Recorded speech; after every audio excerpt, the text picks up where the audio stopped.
Oh, okay. Welcome back to Young Justice. This is season 4, episode 20, Forbidden Secrets of Civilizations Past. These titles are so damn long for this part. I don't know why. But anyways, last time we had the little Green Lantern side story. I read up a little bit on it. Basically, I think it doesn't fit the canon of that show because of the timelines, but it is like canon adjacent, so it's kind of like, you know, in this universe, things are a little bit different, so it works out.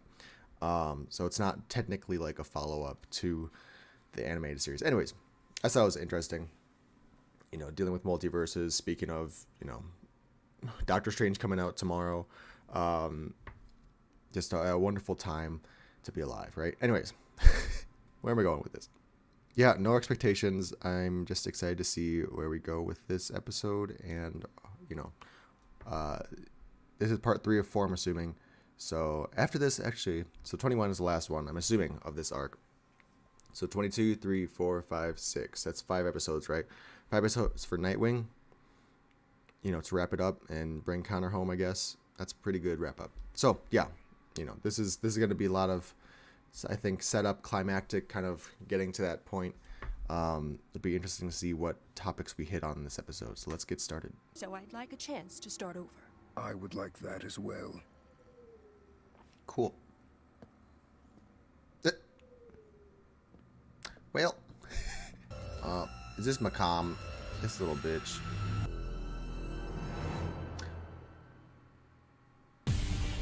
The son of Darkseid. Darkseid's son has allied himself with the new Geneseans? How does the Lord of Apocalypse tolerate such disloyalty? Because he has Mr. Miracle. Here. I will show you the where. What is Mantis even doing here? What's the whole point of him being here? Macomb can do it all. Eruption cell.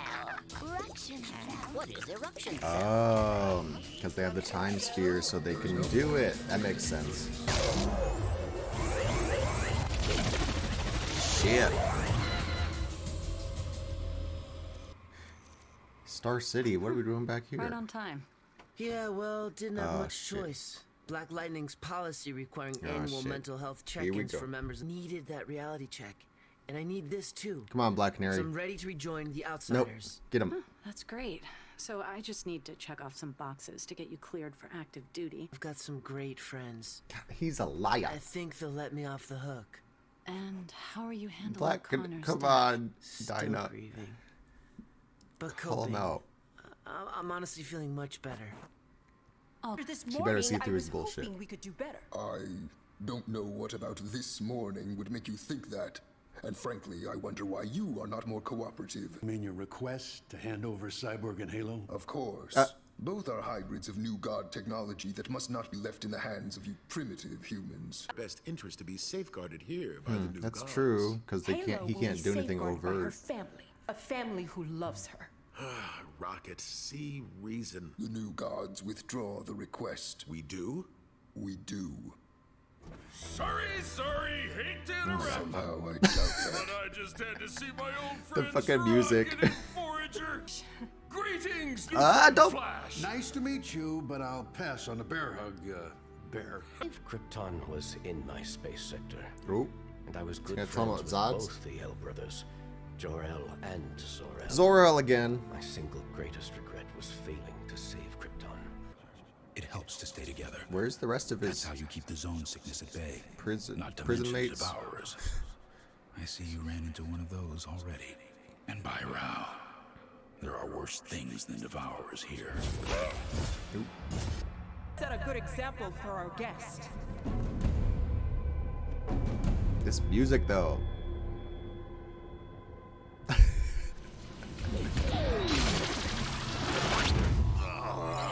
Oop. Nah. So, how are things with Perdita? Would you like to call her now? No, I mean, I'd want some privacy, right? Some of our makeup calls get pretty hot. Understood. So, tell me about the sleeping pills. Short-term solutions like pills and distancing only postpone Get his dealing with ass. your issues. So, what's your long-term solution? To get back with the Outsiders. Why? You took yourself off mission rotation months ago, didn't you? That was my choice, not yours. So you don't really want to go back. I can't lose them. The way you lost Connor. Hey, Connor's hanging with Wally now. I'm sure they're doing great. So this isn't only about Connor. But Connor was like a brother to you, wasn't he? Get his His ass. death truly rocked you, didn't it? Look, I get it. I've accepted it. I know I'm the reason Connor died. It's all my fault. What? What cannot be saved Wait a minute. cannot be saved. I'm gonna talk to friend Forager. So, I- I've heard you're spending time with a mountain Bear, high this is forager, not- huh? Not the time. Yes, Forager. What? You've known her for 2 days. Yes, Forager admits Forager has wasted considerable time. Bio-waste recycling initiated. Whoops. Thought I had that on mute. Did he just... It's no less important than the rest of this conversation. I don't know about Orion. Like, I want to trust him and have faith in him, but you know, he works with us with Halo. This one, my love. I found her when I woke up here. And she's been unconscious ever Oh since? shit! Because they know Phantom Girl too. Odd, I've never Oh known my anyone to God. be unconscious in the zone. All we are is consciousness. And it's curious you don't know her. Bruh. Look, that's what family does. Oh. Family. Well, luckily Metron has some defenses, it seems. We have to move! It is a baby sun eater.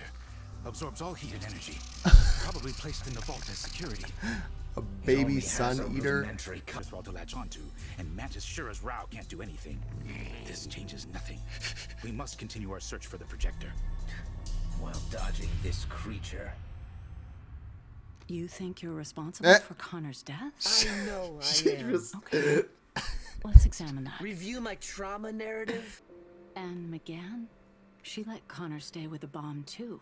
Is she to blame for his death? What? No! She loved Connor! And you didn't? Good. Connor's not the Get his first ass. loved one you've lost. Last year, you and I talked about losing Brion. Brion's not dead. No, but we've lost him. Was an 8-year-old child supposed to do that? I could have done something. What? What could you have done differently to save any of them? I don't know. I just needed to be better. Bad things still sometimes happen. There are some things we have the power to control, but the hardest thing to admit, especially for people in our line of work, is that sometimes we're Powerless. Yep. But I don't want to be. I should have. They shouldn't have. I should have stopped it all somehow. How? I don't know. a real start. Thank God. Finally.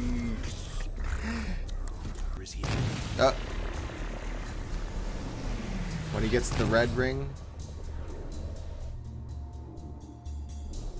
Oh shit. He gets blasted back, so he's gonna be like almost, you know, he's gonna be a little bit phased. Ambush him when he's, yep. Oh shit.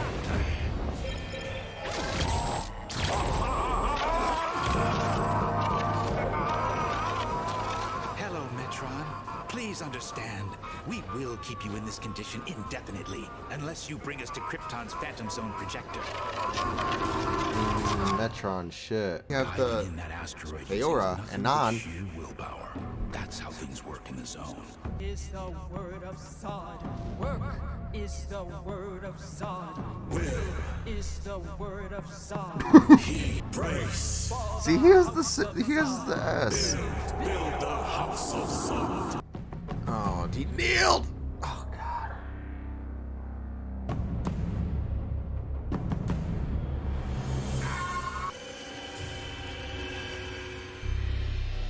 You better don't, Metron. Come on. Here, You better trick him. the seal of Krypton marks your prize. Ah, Kryptonite. gotcha, bitch. Not the prize you sought, perhaps, but the prize you've earned. You were warned, Metron. What are the warnings of mortals to a new god? Okay. Okay, Metron. I see you. You want the entire galaxy to survive. Okay, Metron. Oops. Not bad. I don't know why I'm rooting for them. Damn it. Remembers how. One day. Did they went? They went back in time? Yes. One day earlier, Mantis sure as Rao can do what Mantis must. Oh no. Then, Mantis has found the prize. Oh Mantis no. has Yonder window breaks. Oh my god, not him reciting Light is poetry. the east, and Forager is the Okay. I literally took like no notes. We know what happened, okay? I really hope that, well, past tense, I hoped that Rocket would figure out that she wasn't talking to Orion in the first place. You know, I wish she mentioned something like, remember this morning we talked? And then he'd be like, no, what are you talking about? So that didn't happen though. But yeah, I'm kind of confused by the dynamics of Orion. Like, I get that we're, you know, our proxy protagonist for this episode, this arc is Rocket, so we're kind of seeing things through her eyes mainly. But I just, you know, she doesn't understand Orion, so I get that. But like he takes one step forward and then two steps back. Like they're arguing over giving up Halo and Cyborg to the new gods, and then eventually Orion says, nope, never mind, we're okay with not taking Halo. And like, okay, that's progress. Like, we're making progress here, and you know, we're getting through to them. And then after that, I forget what happens, but something else happens. They start arguing again. It's like, are they? You know, it's annoying because like they're dancing around stuff, but they don't want to, you know, just discuss it fully. And you know, we only have one more episode left for this arc, so I really hope that next episode, you know, with all the stuff that's going on with the Zods and, you know, saving the galaxy, whatever, I hope they can also have some sort of resolution, or start to at least, between Orion and Rocket and her family. That's really all I have to say about that, because it was a very minor part of the episode, was the peace talks.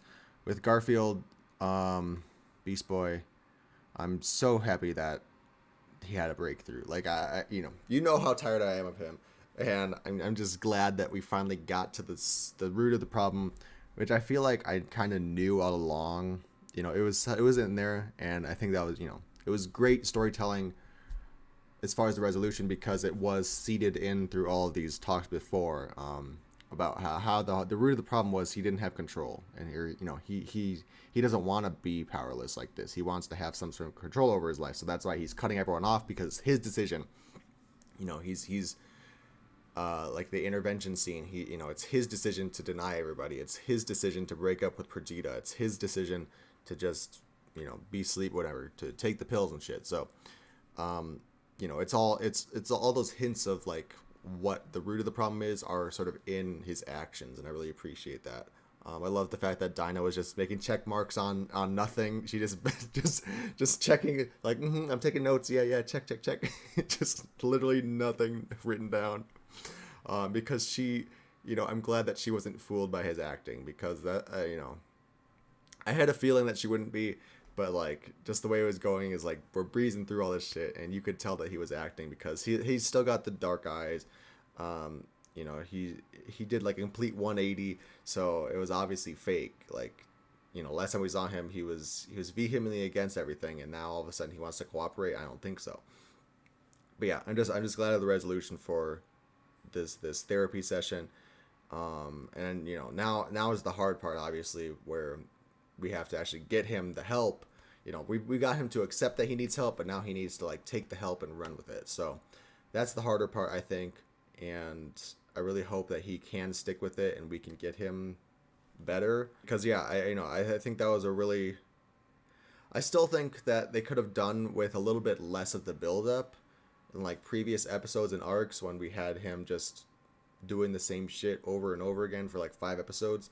I think we could have cut that down a little bit, to be honest, but I still do appreciate that they had this arc at all.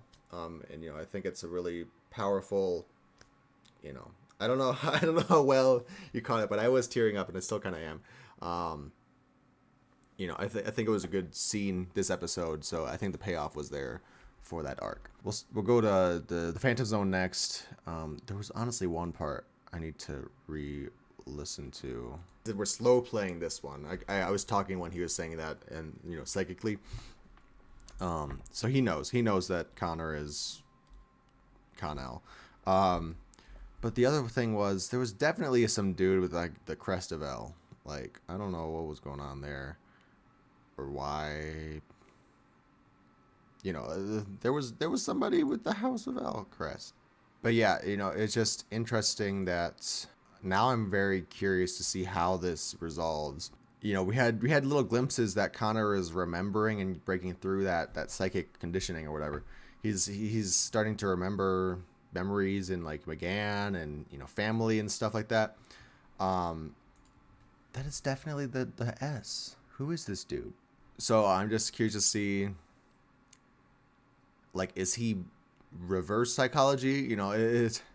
We know that Zod is trying to trick Connor, but is Connor also now breaking through that and trying to trick Zod? Or is he truly like getting conditioned to follow Zod now? Because that's going to be really interesting to see the ramifications like going forward. I mean, from the little teaser, actually, that's another thing I need to mention. It was another thing. Oh shit! Sorry, there was one thing I was thinking of last night and I wanted to mention, but now I can't remember what it was, which is unfortunate. Okay, so the mid-season teaser, whatever, for the back half of this, it was a lot of scenes that I don't think we've seen yet. Like, for some reason, the things that stuck out to me, at least, I know there was a little bit of Aquaman and stuff, but I just remember distinctly that we had Zatanna in the Tower of Fate, and I think Nightwing was there too. So that must obviously be the Nightwing arc, and what I presume is the rescue mission to the Phantom Zone. Which, this is all theorizing at this point, just based on what we've seen. But if Connor is, being brainwashed now to follow Zod, I can see this last arc basically being the team versus Connor, kind of bringing it full circle, like from season 1 when we first have Connor being introduced. It's the squad versus Connor, but this time it's like he's not a stranger anymore. He's your brother, basically. So it's gonna be really heart-wrenching, I feel like, especially if it'll just be interesting to see how it plays out too with all of that. Maybe Wally will show up. I've seen another reaction that pointed out, I feel stupid for not noticing it, but everybody else, so when he's having his little Phantom Zone sickness and he's imagining all his friends and family being there, everyone else is in full color, but only Wally is in like the Phantom Zone looking color tones, which is odd. He still kind of had that disappearing conveniently between like camera angles and shit, so it makes me think that maybe he is still not physically there, but there is something wonky with that. Like, why is he specifically not color shaded correctly? The last thing we had to talk about for this episode is the Metron vault, the Mobius, whatever. I'm really glad that Metron is like, it made me wonder, Metron's always been the shitty little bitch, so it always makes me wonder, like, why is he on New Genesis of all places? Like, he's a new god, and technically Apocalyptans are new gods also, so it makes me like, why isn't he like on Apocalypse, or why isn't he like on neither? But it makes sense not, I'm glad that he's showing his true colors, I guess, and showing why he's staying on New Genesis mainly as opposed to Apocalypse, because he is he's a real one when it counts. Okay. He's been a little bitch in the past, but today he showed why he's earning his keep. I love that he's like, it's what you wanted, right? Kryptonite. But unfortunately it backfired, and that's probably why he was so in a rush, because he knew that they would probably get their way out of it somehow and put 2 and 2 together that, okay, this is the section that they want. So yeah, now it's a race against time, quite literally, to get back there in the past or whatever and stop them from getting this Phantom Zone projector, because they have it now. Still makes me wonder, like, why, I don't know, Mantis still is a really strange one to have here. I feel like they're just trying to like add another character because they don't want to make Zod and Macomb like the only characters doing shit. But they could have easily had one of them break out from the little red dust shit and do what Mantis did, basically. Other than that part, Mantis really has done nothing for this team. So I just, it makes me feel like it's just a callback to last season, mainly when he was introduced and they needed somebody else here for whatever reason. But yeah, it's going to be a battle in this vault, I guess, next episode. I'm not sure. I don't know if we're going to win. I want to say we're going to win, but like the fact of the matter is this is going to progress the plot. If they do get the Phantom Zone projector, it's going to help them get Connor out. It's also going to release Zod, but it's going to progress the plot with Connor basically. So they might end up stealing it and getting away with it. In which case that would be why they go back to Earth. Zatanna gets involved and all that shit. Maybe that's how it works. So unfortunately, I have low expectations, low hopes that we're going to succeed next episode. But hopefully, at least we do get some resolution between Rocket and Orion, because I think that's it really isn't the main thing at this point, but it's one of the main relationships that I want to see resolved from this arc. Obviously, Rocket and her family life as well gets a breakthrough there. I'm gonna stop talking because I should go. Thanks for watching. Leave thoughts down in the comments below. I'm excited to see where we go from here, and yeah, I'll see you in the next episode. Bye.